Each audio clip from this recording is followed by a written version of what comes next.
everyone, I'm Mind, and I just got another copy of the LEGO Ninjago Magazine. So I think this is the 13th magazine I've reviewed, meaning I've been reviewing these for over a year at this point, which is kind of wild, honestly. I've really enjoyed this magazine so far, so I'm very excited to see what this one holds. You can see the minifigure this time around is Thunderkeeper, which admittedly is not one of the most interesting ones we've gotten, but it's not that bad either. I appreciate getting more keepers, because we did get a ton of them in sets. And some of these accessories look really, really cool. But I'm getting a little ahead of myself. We'll take a look at him at the end. First, let's take a look at the magazine itself. So there you go. Here's a look at the cover of the magazine. You can see Lego toy, Thunderkeeper, zap yourself. I don't know why you'd want to do that. With handcuffs. New dragon set, meet Zippy. Again, not that new, but that's a really good set.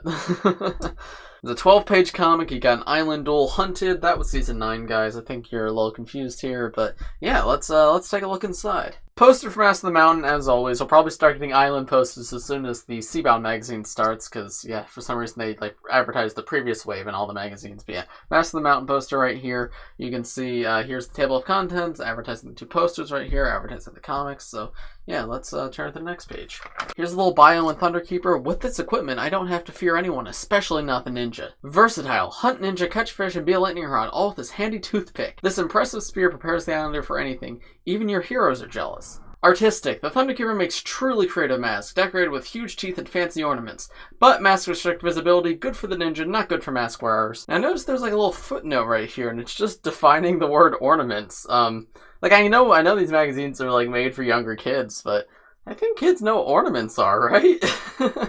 Gripping. This Thunderkeeper could keep the ninja locked up with those handcuffs. So then you have a little game right here where it looks like you have to count the number of each color of mask. Got the normal mask, blue, yellow, and white. That's pretty interesting. I think that's a fun, creative idea. It gives you something to do for like 5 minutes or whatever. And then you have the instructions to build him and his weapon. Open the box. The Islanders always stow their equipment in this big wooden crate. Unfortunately, the Thunderkeeper has forgotten the rotation combination. How can you lend him a helping hand? Okay, so you just have to look at all of these and figure out whether you should rotate this clockwise or counterclockwise to make this rotate clockwise at the end. Okay. Alright, and then it looks like this is a Spot the Differences game, so this is the original picture. And this right here is the changed picture. Okay, and then this is like the little coloring page where you get to color Chief Mammotus, Cole Lloyd, and Polaric, that's that character's name. You just draw them yourselves, so if you want to make them look different, you can. I like these little drawing activities. This is probably one of their weaker ones because it's literally just silhouettes. I prefer when they have like an actual sort of coloring page for you to fill in yourself, but it's still creative and it's cool. You get 4 characters here instead of just the one that you normally get. And then here's the comic. As always, I'm not going to read this out loud, so if you guys want to pause it and read it for yourself, you can, but if there's anything interesting, I'll point it out. Alright, so it looks like this takes place like in the middle of the island where Lloyd and Twitch Tim get split up from the rest of the crew, and I think all we see is they get split up and then the ninja are captured, so I guess this is the story of how they got captured, maybe? It's been a while since I watched the island, but I think that's how I remember it. Alright, so there's another dragon related to Zippy, but he does not want to play fetch like Zippy likes. Okay, very interesting. That's a pretty cool shot right there of all 5 of those guys together. Alright, so the dragon like has control over lightning and they're just trying to get away from him. Cool. I'm liking it so far. Kind of interesting. It's just some nice like extra fun. There's the stuff that went on during the island. I think it's good. Alright, so then this is like a message. It's like missing some words, and then here's all the words right here, but they're out of order, so you just have to match the correct word to like each of these correct spaces right here, and then it decodes message. And then we have the posters. So that one we'll take a look at in a moment, but first we have this one right here. Lloyd, Green Ninja, Energy, Spinjitzu Master, Garmadon's Son, Hero. That's a lot of words right there. I don't know how I feel about all that, but the poster itself is actually really, really cool looking. I love the actual poster.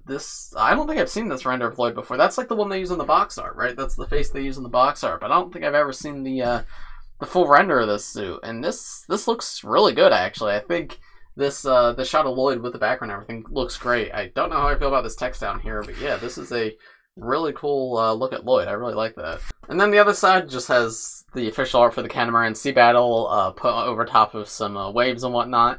That one's okay. I don't love it. It's not terrible. It's just more of a set advertisement than a poster, but I think it looks alright. Also, I just noticed, this looks to be like a beta version of Island Lloyd in this image right here, because if you look, he has like these 2 distinct like yellow bits right here and yellow bits right here, and that's not on his official suit like we see right there. He looks like he's wearing the suit that Kai has, actually. It looks like Kai's suit in green, which is pretty interesting. Maybe this is like a beta version of Island Lloyd, I'm not sure, but yeah. This is a really cool looking poster. Precision. Logic isn't really Chief Mammoth's strong point. Wow, rude. Draw the correct symbols in the blank spaces after you have figured out the 3 sequences. Draw 2 straight lines through the band of villains, dividing them into 3 groups. There should be 2 Thunderkeepers and 2 Rumblekeepers in each group. Okay, cool. And now we're back to the comic. Oh, these little baby zippy dragons. I love them. I want to be their friends. I love these guys. They're so cute. Okay, and then they jump off their bikes, and the dragon shits after the bikes, and the ninja get away safely. Very cute. Yeah, I enjoyed this story. I thought it was pretty alright. Not my favorite of all time, but it was cute. I like the little dragon guys. And it goes along with the official canon, which is nice. Yeah, I think it's good. Whoa, there's a lot of colors on this page. Conquest the Stone Golems. Islanders versus Ninja. This encounter is not for the faint of heart. Okay, so it looks like you have to like trace the path that the ninja and the villains take to get here, and then find who's fighting who and who has the larger number, because you can see there's a bunch of numbers. You're supposed to add all this up, put them here, and then you have to say who of the 2 wins.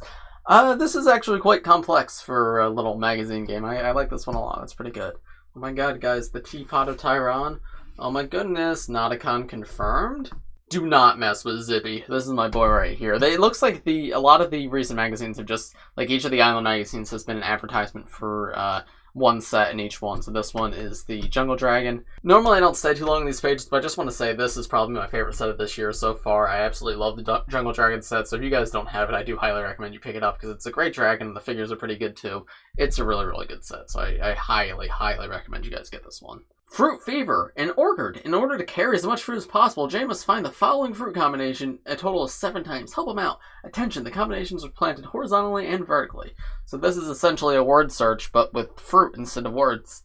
This just feels like Candy Crush. But no, that's fun. I like that. And then as always, they have like the featured, like the fan submission thing. As always, if you guys submit your own stuff, you can win a J keychain. It's very cool. And then we have an advertisement for next month's magazine, which comes with a Island Kai minifigure, which is pretty cool. I really, really hope we get Island Cole or Island Nia in one of these, because those are the only 2 that only come in 1 set, while all the other ninja come in 2. So Jay came in the last magazine, Kai came in this one, so we have 3 of those figures total, 2 Lloyds and 2 Zanes, and then only 1 of Cole and Nia. So I really hope Cole or Nia comes in one of these upcoming magazines, but regardless, Kai's still really cool. I love the build on this one. He's carrying a flamethrower, which doesn't make much sense for Kai. He doesn't need a flamethrower, but I think it's a really fun build, and yeah, I just love the unique weapons that these magazines always come with, and I would never see that in official sets, so I think it's really cool that it comes in this magazine here. And it looks like it's going to be another Island magazine based off the Lloyd in the top corner, and just based on everything on the cover. I'm curious how many more Island magazines they're going to do, because there's not much content from the Island to make magazines on, so hopefully they'll switch to Seabound magazines sometime soon, but I guess we'll see. And then finally on this last page, these are like little backgrounds for you to cut out and like play with minifigures on, I guess. You can see those cut lines right here, and you're supposed to fold it up. And yeah, there's a look at the other side. But yeah, that's about it for this magazine, so now let's move on to that minifigure. Alright, so here's the little Thunderkeeper polybag right here. You can see there's a 3D render of him in the back holding the weapons and everything, and there's a picture of the actual minifigure, so let's get this open. So here's Thunderkeeper all built up, and he is a really nice figure. He does come in 3 other Island sets, so he's not like the most like interesting or exclusive figure, but he is still a really well done figure. Just because a figure's common does not make a figure bad.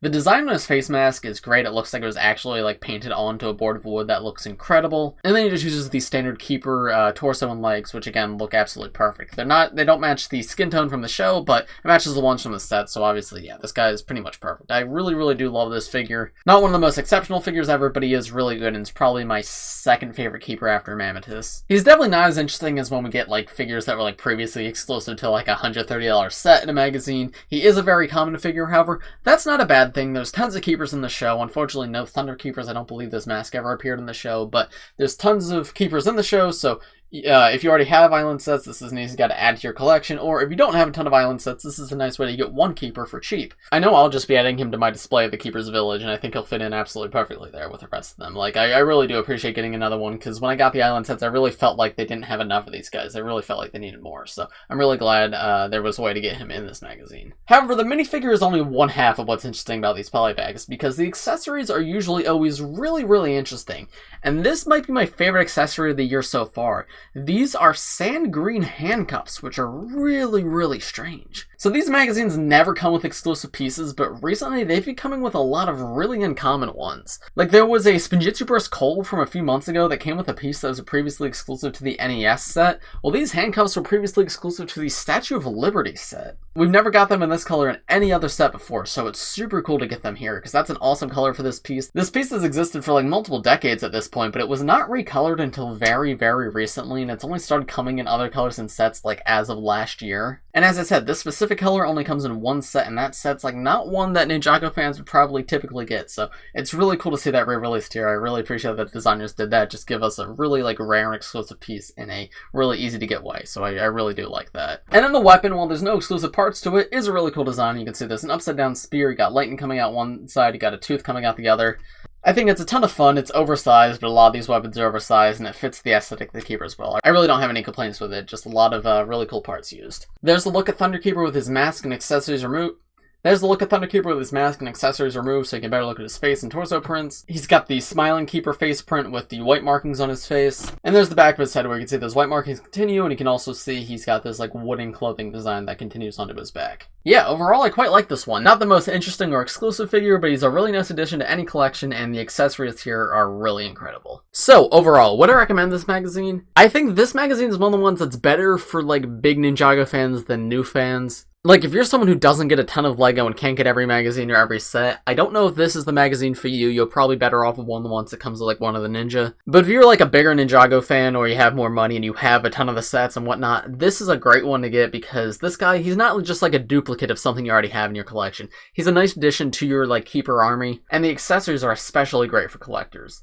Like, as someone who's been collecting LEGO since I was very, very young, seeing this handcuff piece in the sand green color is super, super cool, and just knowing that it comes in, like, such an expensive set, it's so cool to have a way to get that for so cheap. And the comic was fun. Nothing exceptional, but it definitely wasn't bad either. Yeah, I really enjoyed this magazine overall, so I'd say if you are a big fan of Ninjago, this is a great magazine to get, but if you're a smaller fan, I think I'd go for something else maybe. But those are just my thoughts. Let me know what you guys think in the comments below. If you enjoyed this video, please press like and subscribe if you're new. I do LEGO and Ninjago videos like this every single day, so if you subscribe, you'll be the first to see them.